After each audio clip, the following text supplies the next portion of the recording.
Retour ici à l'Hôtel de Ville de Lyon pour poursuivre ce forum Zéro Carbone avec une question qui, je suis sûre, va tous vous passionner. Comment accompagner les nouvelles mobilités à l'aube d'une ZFE, zone à faible émission plus ambitieuse? C'est évidemment la question que nous allons essayer de nous poser ensemble. Alors, si vous le permettez, avant de vous présenter les invités qui sont avec moi aujourd'hui, je voudrais faire un rapide état des lieux.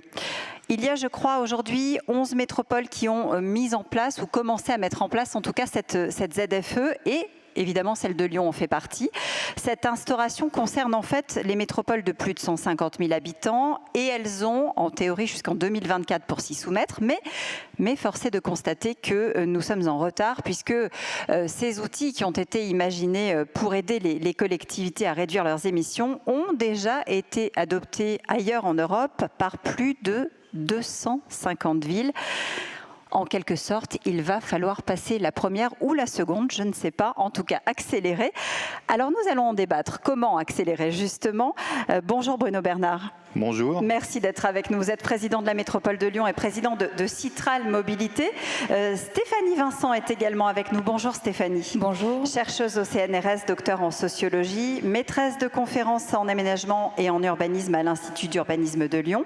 Également à nos côtés Thierry Mallet. Bonjour. Président de Transdev et Iba Fares, CEO de RATP Dev.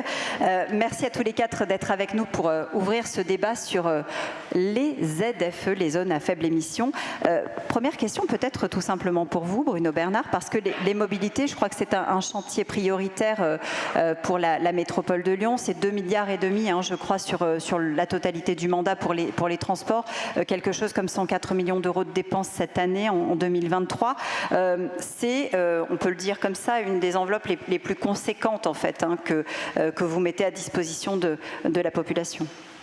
Bonjour à toutes et à tous. Et oui, comme c'est une priorité très forte, les transports en commun, on met les moyens et c'est par exemple une augmentation très forte de la métropole de Lyon à Citral Mobilité qui va passer de 135 millions à 200 millions d'euros entre 2020 et 2026. Donc tout l'enjeu est d'offrir des alternatives à la voiture individuelle aux habitants. C'est naturellement une question de pollution, on y reviendra avec la ZFE, mais aussi une question d'impact carbone. Et puis, je le rappelle souvent, mais aussi de pouvoir d'achat. À chaque fois qu'on offre une solution alternative à la voiture individuelle, ce sont des économies pour les utilisateurs. Et donc les transports en commun, le vélo, l'autopartage, le covoiturage sont des solutions à pousser. Et puis on a besoin aussi d'espace en ville.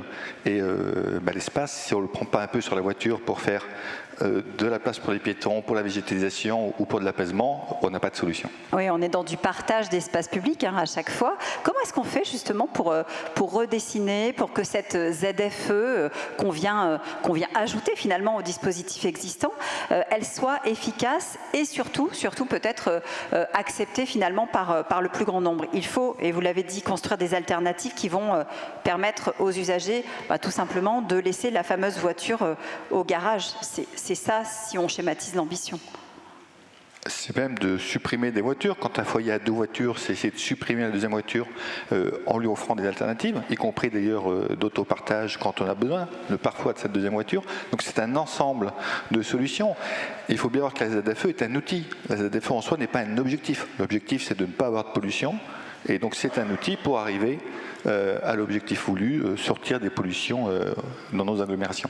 Alors, comment fait-on pour que justement cette fameuse ZFE, cet outil, ne soit plus vu comme une contrainte, mais peut-être davantage comme une opportunité? Stéphanie Vincent, vous avez commencé à travailler, hein, je crois, sur cette question. Alors un petit peu, on n'a pas énormément de recul, hein, comme vous l'avez dit, c'est assez récent la mise en place des ZFE dans notre métropole et puis en France en général, mais on a effectivement commencé à réfléchir un petit peu à ces éléments-là. Moi, un point que j'aimerais rappeler par rapport à la ZFE, c'est effectivement que, un peu dans la lignée de ce que disait Monsieur Bernard, hein, c'est qu'effectivement la ZFE c'est un outil et c'est un outil qui peut être interprété de différentes manières. manière en fait par les territoires et les collectivités locales. Et je pense qu'il faut essayer de transformer cet outil non pas comme un outil de remplacement du parc automobile, parce que je pense que ce serait vraiment une erreur de considérer que c'est un outil de transformation du parc, ce qui est quand même souvent l'interprétation qu'en font les ménages, de dire on n'aura pas les moyens de remplacer notre véhicule actuel par un véhicule électrique qui correspond aux attentes des vignettes critères, etc., pour pouvoir continuer à circuler, mais plutôt comme une opportunité d'aller chercher plus de multimodalité, davantage de diversité en fait dans les utilisations, dans les aspirations et les pratiques mobilitaires en fait. Quand on dit repenser les mobilités, finalement je crois qu'on est tous d'accord aujourd'hui, c'est nécessaire, ça devient une évidence. Personne ne conteste en fait la nécessité d'agir vraiment pour diminuer la pollution. Mais qu'est-ce qui pose problème dans l'instauration justement des ZFE? Quels sont les points de blocage? Est-ce que certains d'entre vous, Thierry Mallet, Iba Fares, Stéphanie Vincent, Bruno Bernard, est-ce qu'on les a identifiés, ces points de blocage? Iba? Je pense que tout le monde, chacun a son idée, répondre, évidemment. En tout cas, en ce qui me concerne, le débat entre contrainte ou pas contrainte, je ne sais pas s'il n'est pas dépassé et s'il ne faut pas qu'on acte que c'est une nécessité réellement aujourd'hui de se dire on veut vivre dans des villes. Après, c'est le comment. Voilà, dans des villes qui émettent 70% des gaz à effet de serre, des villes qui, dans le monde, si on regarde le monde, en dehors de l'Europe, en dehors de la France, ça va concentrer 75% de la population mondiale. C'est-à-dire le phénomène de se dire il y a un renforcement des grandes métropoles et des très grandes agglomérations, etc. dans le monde, c'est quelque chose qui se poursuit. On a lu en France pendant le Covid qu'il y a des gens qui ont quitté les grandes villes vers des plus petites villes ou vers la campagne. Au final, on se rend compte que c'est des volumes qui restent faibles et que la tendance au niveau mondial, ça serait l'inverse. Donc effectivement, c'est une nécessité, et effectivement l'attractivité des villes, et on le voit quand on vit dans la ville dans sa définition très large. Je ne parle pas que des très citadins, ultra citadins, du centre, du centre, qui ont cette facilité d'avoir des transports en commun plutôt fournis. On va en parler parce que c'est une des problématiques, d'avoir effectivement. Une offre de vélos, des trottinettes, des fois pas, des scooters électriques, de la marche qui reste une alternative. L'activité la plus recommandée entre toutes, même si je représente les transports publics, mais en tout cas voilà. Donc tout ça, c'est possible quand on est dans l'ultra-ville. Et je pense aujourd'hui, le sujet, c'est comment se dire que ces ZFE, et dans leur définition très large, et je pense qu'il est intéressant dans le projet de Lyon, c'est que la ZFE, c'est pas un petit quartier qu'on piétonise, parce qu'on a eu pas mal de retours quand même sur de la bétonisation de centre-ville, c'est qu'elle veut justement faire profiter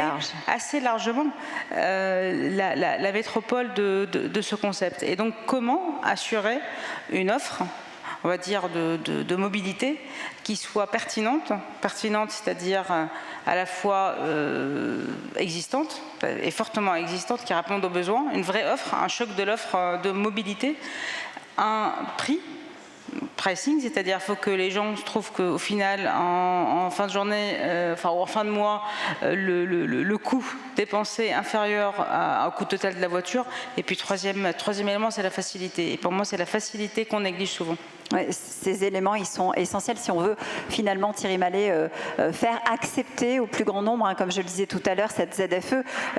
On en parle beaucoup, on sent bien qu'il y a des freins et on reviendra sur l'assouplissement dans un instant du calendrier, si vous le voulez bien, Bruno Bernard. Alors, je voudrais juste dézoomer une seconde sur l'enjeu de la ZFE, parce que la ZFE est pour moi une vraie opportunité.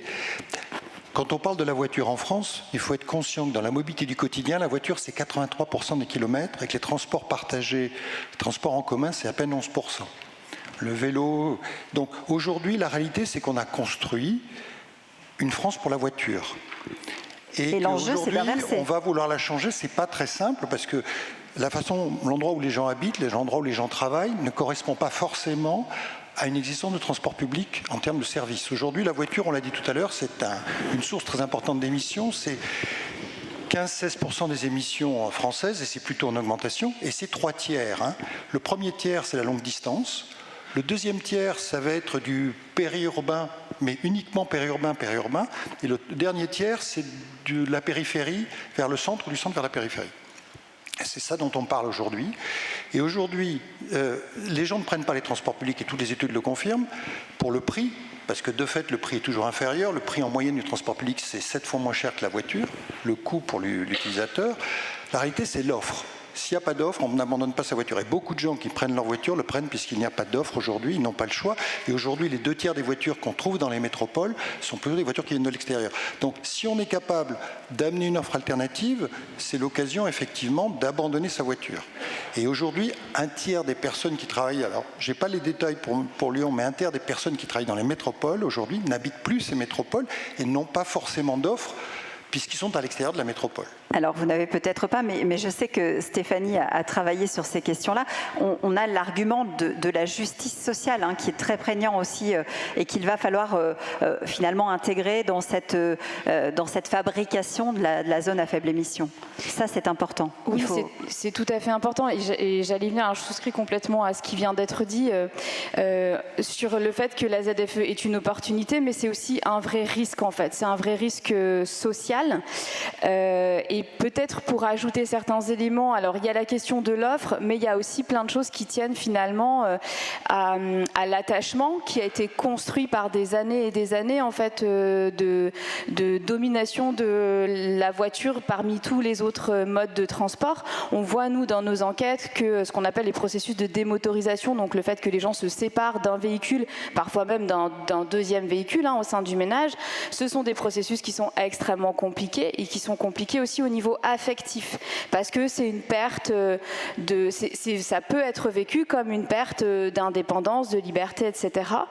Et peut-être un autre élément là-dessus, sur ces effets de justice sociale, il y a quelques années au laboratoire, on avait mené une enquête sur les jeunes, aussi pour dire que ces changements de comportement, étant donné la forte présence de la voiture dans nos sociétés, dans nos territoires, ça prend du temps. Et effectivement, dans cette enquête sur les jeunes, on s'était rendu compte qu'il y avait un certain désintérêt des jeunes générations pour la voiture et le permis de conduire. En fait, on s'était rendu compte que, en partie, ce qui expliquait ce désintérêt, c'est que les jeunes n'en avaient pas besoin. En particulier dans les espaces centraux, et on revient à cette question de l'offre, c'est-à-dire que eux, ils s'étaient construits avec cette idée que finalement, c'est tout aussi simple de faire sans la voiture et que la voiture est plutôt une contrainte quand on vit dans le centre d'une agglomération. Alors en revanche, c'est une nécessité tant que l'offre n'est pas totalement construite, quand on est en périurbain, en zone périurbaine. C'est aussi pour ça qu'il faut davantage mailler le territoire. Et c'est aussi peut-être la raison pour laquelle vous avez choisi de desserrer le calendrier, Bruno Bernard. Une des raisons, en tout cas, parce qu'il y en a plusieurs. Alors la question est très très large, telle que vous la posez. Oui, les transports en commun sont beaucoup plus présents au cœur de l'agglomération qu'en première couronne, et encore moins qu'en deuxième couronne, où la voiture a encore toute sa place. Donc ça, c'est une évidence, et ça va le rester. Un certain temps en tout cas. Donc il ne faut pas non plus penser que sur la métropole de Lyon, qui a 59 communes, avec des villages, des quartiers populaires, un centre d'agglomération, la voiture n'existera plus. Naturellement, elle aura encore sa place. Mais au cœur de l'agglomération, sur la zone à faible émission actuelle, qui couvre Lyon, Villeurbanne, Caluire et un petit bout de Vénissieux ou de Bron, on a déjà des transports en commun qui sont très forts, et vous l'avez rappelé, nous sommes en retard. Et ce n'est pas normal qu'aujourd'hui, les voitures les plus polluantes puissent encore rouler. On a simplement interdit les critères 5 depuis le 1er janvier, sans réalité effective, puisqu'il n'y a pas de radar. Pas de contrôle. Puisque la police nationale n'a pas les moyens de faire des contrôles. Ils ont d'autres priorités, ce qu'on peut comprendre. Mais ces radars qui avaient été annoncés pour 2020, quand on avait lancé les projets en 2018 du gouvernement, puis en 2020, on nous a annoncé que c'était le 1er janvier 2022, maintenant on parle de fin 2024. Donc on a des difficultés aujourd'hui, et ce n'est pas normal qu'on soit aussi en retard, vous l'avez rappelé, par rapport aux autres pays européens sur les véhicules les plus polluants. Et donc on a ces étapes à faire, critère 5, critère 4 et critère 3, avec une réglementation nationale qui impose des dates, donc un calendrier qui est clair, et puis un gros manque au niveau national, c'est qu'on ne parle pas des critères 2. Et on sait qu'en termes de pollution, dans nos agglomérations, et ici en particulier, on a une pollution d'oxyde d'azote qui est liée au diesel. Et on ne peut pas sortir, arriver au seuil réglementaire. Je ne parle même pas du seuil OMS, sur le dioxyde d'azote, si on n'agit pas sur les véhicules diesel. Les critères 3 nous permettraient de diminuer à peu près de 15% les pollutions d'oxyde d'azote, alors que le critère 2 pourrait nous permettre de faire moins 60, moins 70%. Donc c'est un sujet essentiel, et comme l'État n'a pas mis de date, même de perspective sur le critère 2, on a bien dû le faire. On avait souhaité le faire dès 2026, mais en effet, on se rend compte qu'avec le manque d'accompagnement en termes de communication, de contrôle, les étapes 5, 4, 3 qui vont se faire avant, certes, mais qui vont être contrôlées probablement que fin 2024 maintenant. La date du 1er janvier 2026 diesel était trop rapprochée. Puis on a entendu aussi les milieux économiques qui étaient inquiets. Donc plusieurs choses qui font qu'on a décalé et adapté notre ZFE à 2028. Alors c'est important ce double mouvement finalement, parce que on va décélérer sur les voitures, on va accélérer sur l'offre de transport en commun pour accompagner, pour faire en sorte qu'effectivement il n'y ait personne qui reste au bord du chemin. Ça c'est aussi la mission des transporteurs que vous êtes, RATP Dev et Transdev. Quand on met ces services en place pour que les populations qui vivent dans le centre, mais aussi autour et plus en périphérie puissent ne pas être pénalisées, comment on fait? Comment on imagine justement le service? Thierry Mallet, je crois que vous avez écrit un livre où vous avez vous êtes intéressé à cette question des mobilités et vous dites qu'il faut faire attention à ce qu'on ne soit pas à la fois en quelque sorte victime et bourreau pour une partie des usagers, si je schématise. Alors, il existe aujourd'hui des solutions efficaces pour desservir les périphéries qui n'excluent pas la voiture. C'est-à-dire que l'idée, c'est qu'on n'utilise pas sa voiture pour faire 50 km, mais pour en faire 10, et les 40 suivants, on les fait dans les transports en commun. On n'aura jamais en périphérie la même densité de services qu'on a dans le centre, on n'aura jamais un arrêt de bus devant chez soi. Mais donc, je voudrais citer un exemple très concret. C'est par exemple la ligne qu'on a mis en place dans la région de Aquitaine, entre la ville de Créon et la ville de Bordeaux, qui est une collaboration entre la région et la métropole. Et c'est une ville, on est à 30 km de Bordeaux, c'est une ligne de car. Et dès le premier jour, on a eu 1000 personnes par jour. Pourquoi? Parce que c'était un service de 6h à 22h, tous les quarts d'heure le matin, toutes les heures en heure creuse, et puis de nouveau toutes les quarts d'heure le soir. C'est une ligne avec des parkings relais très loin de la ville, plutôt à 30 km, ce qui veut dire qu'il y a un vrai avantage à prendre le car. Pour l'instant, il n'y a pas de voie dédiée, donc il ne va pas plus vite. Mais vous n'avez pas à prendre votre voiture, vous économisez de l'ordre de 200 € par mois d'essence parce que vous avez ce service-là, et c'est une vraie alternative à la voiture. Et alors, pour demain, il y aura du train éventuellement, mais ça a été mis en place en 6 mois. On sait que le train sera également une solution avec les RER métropolitains. D'ailleurs, il ne faudrait pas parler de RER métropolitains, mais de systèmes métropolitains qui vont avoir des cars express de cette nature-là et des rails. Et on voit bien qu'il existe des solutions que les gens adoptent instantanément quand ils peuvent se passer de leur voiture. On est sur aussi une complémentarité nécessaire, le fameux multimodal dont on parle depuis le début de la matinée, pour arriver justement à donner le service aux usagers. Iba Fares. Oui, moi je reprends mon triptyque offre. Je souscris pleinement s'il n'y a pas d'offre. Voilà. Et cette offre, effectivement, elle ne peut pas être de bout en bout en transport public. Il y a peut-être des parties qui peuvent être en voiture, et ça sera la réalité. Il ne faut pas penser qu'on peut desservir, je pense, avec l'état des finances publiques aujourd'hui, qu'on peut desservir très très largement chaque coin de France en transport. Donc cette multimodalité, c'est-à-dire l'accès, je sais pas, voiture, bus, puis métro, ou voiture, train, puis bus, etc. Ça, c'est un parcours qui va être un parcours, quand on parle des périphéries, classique. Et là, quand on regarde ça, et quand on regarde juste d'un point de vue psychologique, les gens, il y a l'offre, des fois elle existe, des fois ce parcours est possible. Là, on a un bel exemple de réussite, mais il y a d'autres endroits où l'offre est déployée. Sauf qu'il est très facile d'accéder avec cette voiture sans changer de véhicule, de se garer. Des fois, même les parkings en centre-ville sont gratuits. Donc la facilité de la voiture et ce côté expérience surpasse, même si elle coûte plus cher, un peu plus cher, en tout cas en marginal. On est dans un changement de mentalité à opérer.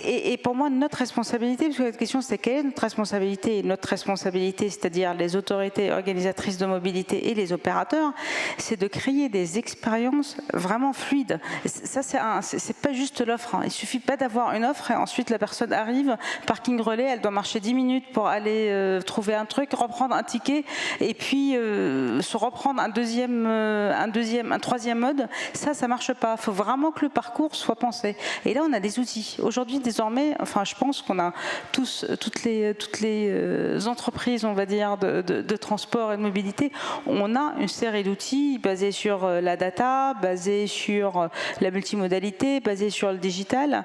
Et je pense de plus en plus d'autorités organisées de la mobilité, comme c'est le cas sur Lyon, souhaitent justement reprendre le pilotage très haut de ces parcours en multimodal afin justement de proposer une expérience fluide. Et ça, généralement, c'est complètement sous-estimé. C'est-à-dire, on met l'offre, chacun met son bout d'offre, et ce que vit l'usager du point A à son point B, qui est la destination finale, est très très mal ficelé. Et c'est pour ça qu'on a des échecs de parking relais. On a plein de parking relais vides dans plein d'endroits. On a plein de lignes de bus qu'on fait tourner qui répondent. Si je vous entends bien, il faut inverser les choses. Il faut partir de la tête de l'utilisateur, en fait. Il faut se mettre dans la peau de l'utilisateur. Toujours. Bruno Bernard, ce côté incitatif, ce côté fluidification, justement, pour l'usager, c'est peut-être comme ça qu'il faut l'aborder. Oui, il faut des solutions, elles sont multiples, mais il faut aussi accompagner. C'est pas naturel. Il y a des gens qui n'ont pas pris le transport en commun depuis 20 ans et qui n'auraient pas l'idée, ils ont une image qui n'est pas la bonne, donc il faut les accompagner. Et puis il y a des habitudes. Moi j'ai regardé, un chiffre, je vous en donne un. 38% des ménages les plus pauvres qui roulent aujourd'hui en véhicule classé critères 4 ou 5, là, leur faire lâcher la voiture, ça va être compliqué. D'abord, vous savez, il y a plus de gens qui ont peu d'argent qui n'ont pas de voiture. C'est le premier public. Déjà, il faut le rappeler quand même. Les gens qui n'ont pas d'argent n'ont pas de voiture. Et ceux qui ont une voiture, en plus, ont des coûts d'entretien de la voiture, de carburant, qui sont tellement excessifs qu'il faut vraiment leur apporter une autre solution que la voiture. Et donc, pour rebondir sur ce qui a été dit, on a mis en place, par exemple, la Citral Mobilité, l'Open Payment, qui permet de payer avec sa carte bleue directement. Ça remplace sa carte d'abonnement pour prendre des titres. Ça marche super bien, c'est assez simple, mais il n'y a plus à aller acheter un ticket, faire une queue ou je ne sais quoi. C'est direct. Et on a déjà un boom sur ces ventes qui montre que ça fonctionne. Et c'est bien l'œuvre qu'on apporte. On ouvre 2 stations de métro à l'automne sur le métro B. On a 3 nouvelles lignes de tramway dont les travaux démarrent en 2023 et énormément de projets. Et puis je tiens à dire aussi quand même un mot sur le vélo, parce que c'est une des solutions parmi d'autres. Il n'y a pas de solution unique sur les alternatives, mais le vélo, notamment avec le développement du vélo assistance électrique, le réseau des voies lyonnaises qu'on met en place, c'est un réseau de 250 km, c'est un réseau de mobilité qu'on fait pour apporter de la sécurité sur les parcours, avec une politique de sécurité pour le stationnement, nous permet d'apporter une nouvelle solution qui est pour ceux qui peuvent faire du vélo, et nous sommes nombreux, qui n'est pas coûteuse, qui est bonne pour leur santé et qui en plus ne coûte pas en fonctionnement pour la collectivité. Parce que je tiens quand même à le dire, sur le développement des transports en commun qu'on est en train de porter très fort, nous avons une limite. C'est que plus on fait de transports en commun, plus on crée de déficit. Il n'y a pas de transport en commun bénéficiaire. Donc une fois qu'on a trouvé l'argent pour investir, on arrive quand même à des difficultés. Et donc, une des limites du système, c'est de trouver des nouveaux financements pour les transports en commun, et ça, c'est un sujet national. Mais si on ne les trouve pas, à un moment donné, on ne va pas pouvoir faire 2,5 milliards d'investissements tous les 6 ans dans les transports en commun pendant de nombreux mandats. Est-ce que l'instauration de cette ZFE, et vous l'avez évoqué tout à l'heure, Thierry Mallet, Iba Fares, ça vous oblige vous aussi à repenser l'outil finalement, à repenser son fonctionnement, à repenser les dessertes, les populations aussi peut-être que vous ciblez. Est-ce que c'est une remise en question finalement pour l'opérateur ? Notre travail, c'est une remise en question quotidienne, surtout quand il y a des gros changements, quand il y a des extensions de lignes, quand il y a des grands travaux, quand il y a justement des mises en place de ZFE. Et aujourd'hui, on a réellement énormément d'outils digitaux qui permettent de changer l'offre en temps réel. C'est-à-dire sur la partie, par exemple, le bus, on peut regarder les fréquentations des bus au jour le jour, et puis elle est proposée à Citral Mobilité mobilité ou d'autres AO, des solutions de dire comment on peut adapter l'offre. Donc une ZFE, clairement, elle a un impact majeur sur tout le réseau de bus, déjà. C'est une déflagration, on va dire, parce qu'il faut vraiment réfléchir à comment desservir avant l'arrivée dans la ZFE, et dans la ZFE, comment renforcer l'offre, etc. Mais ça a énormément aussi d'impact sur les réseaux ferrés, tramway, métro, etc. Pourquoi? Parce que la grande difficulté, on parlait d'inclusion sociale et de fracture sociale, c'est aussi beaucoup de salariés qui travaillent à des horaires très décalés, qui doivent rentrer chez eux à certaines heures, etc. Donc tout ça, il faut le prendre en compte. Donc il faut adapter les fréquences, il faut adapter les horaires, il faut adapter la façon du coup de nous, en interne, de faire les horaires de maintenance, etc. La nuit. Donc ça remet en cause tout ce travail. Et puis ça dépend des villes, mais souvent ça nous met aussi en responsabilité de la mobilité au sens beaucoup plus large. C'est-à-dire à Angers, on a lancé avec la ville d'Angers du covoiturage et ça marche énormément et on le pilote vraiment en multimodal pour eux en lien avec l'offre de transport. Thierry Mallet. Aujourd'hui, la demande, je dirais, des autorités organisatrices avec l'arrivée des ZFE, c'est d'étendre la couverture et de le faire. Alors, avec les moyens, on sait que les moyens classiques, les bus, les trams, sont très efficaces dans les zones centrales, mais pas forcément la même efficacité dans les périphéries. Donc, de développer des moyens nouveaux. Bon, j'évoquais tout à l'heure les parkings relais, les cars express, mais c'est également le vélo à l'extérieur, parce que si on fait plus que 10 km pour aller sur un parking relais, mais on peut le faire en vélo, alors qu'on ne va pas faire 50 km en vélo. Donc ça veut dire que les parkings relais, ils ont aussi à l'extérieur la capacité d'y aller en vélo.